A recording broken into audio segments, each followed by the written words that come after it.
Hai Sobat Edukatif, jumpa lagi pada channel Denny Budi Legowo. Video kali ini akan menjelaskan tentang penentuan kecepatan sifat alir granul dan sudut diam. Ingin tahu lebih lengkapnya? So, stay tune hingga akhir dan salam. Proses pengisian pada middle die yang tidak terisi secara optimal merupakan permasalahan sering terjadi dalam pembuatan tablet. Hal ini disebabkan karena distribusi ukuran partikel yang tidak homogen dan sifat alir granul yang kurang baik. Untuk memastikan supaya didapatkan persediaan yang memenuhi persyaratan, perlu dilakukan semacam uji seperti penentuan kecepatan alir dan sudut diam. Kecepatan alir adalah kecepatan yang diperlukan granul dalam waktu tertentu untuk mengalir ke dalam suatu alat. Ini adalah alat-alat yang dibutuhkan dalam uji kecepatan alir. Yang pertama adalah flow tester, yang kedua stopwatch, yang ketiga jangka sorong. Penentuan kecepatan alir dapat dilakukan dengan cara pertama, setting alat flow tester. Ini adalah alatnya. Lakukan pengukuran dari dasar dengan ujung corong, kurang lebih 10 cm. Setelah itu, timbang 100 gram granul dan masukkan ke dalam corong hopper. Ujung corong ditutup dengan menggunakan penutup.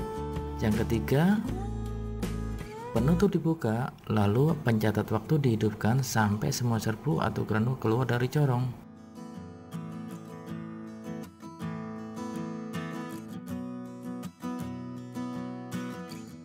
Bila granul sudah keluar, stopwatch dimatikan. Yang keempat adalah catat waktu alirnya.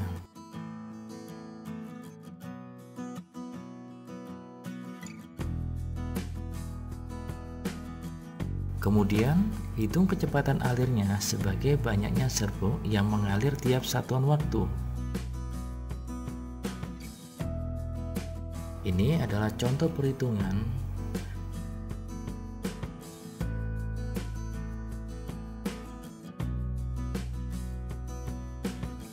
hasil memenuhi persyaratan. Kecepatan alir granul dapat dipengaruhi oleh ukuran, bentuk, porositas. Yang kedua, penentuannya adalah sudut diam.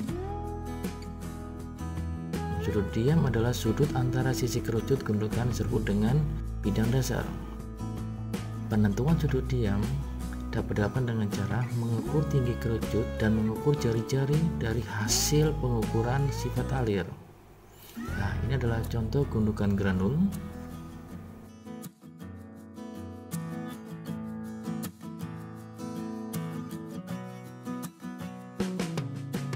Ini adalah tinggi, dan ini adalah pengukuran diameter. Hitung nilai R-nya dengan cara setengah kali nilai diameter. Tentukan sudut dengan cara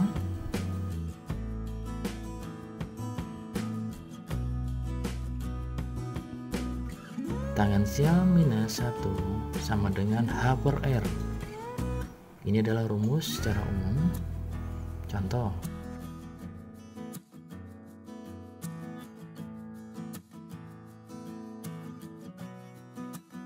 tinggi gundukan adalah 31 meter 68, maka didapatkan hasil 0,4558 atau setara dengan 24 derajat. Bisa menggunakan kalkulator.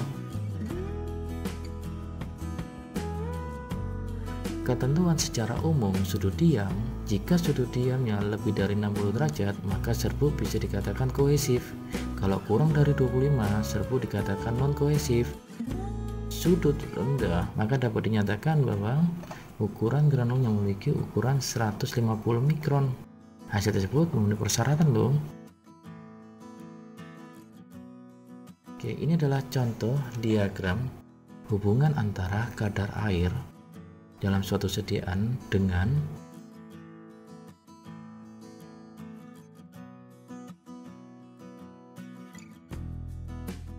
sudut diam.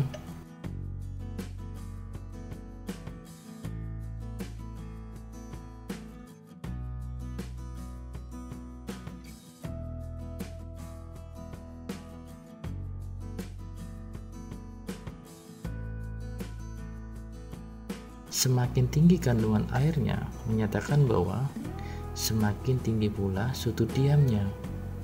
Hal ini disebabkan karena adanya gaya kohesif antar partikel. Suatu granul memiliki sifat alir yang baik apabila memiliki sudut diam 25 hingga 45 derajat. Namun, semakin besar presentasi kadar air menunjukkan semakin besar pula sudut diamnya, sehingga akan mempengaruhi sifat alir.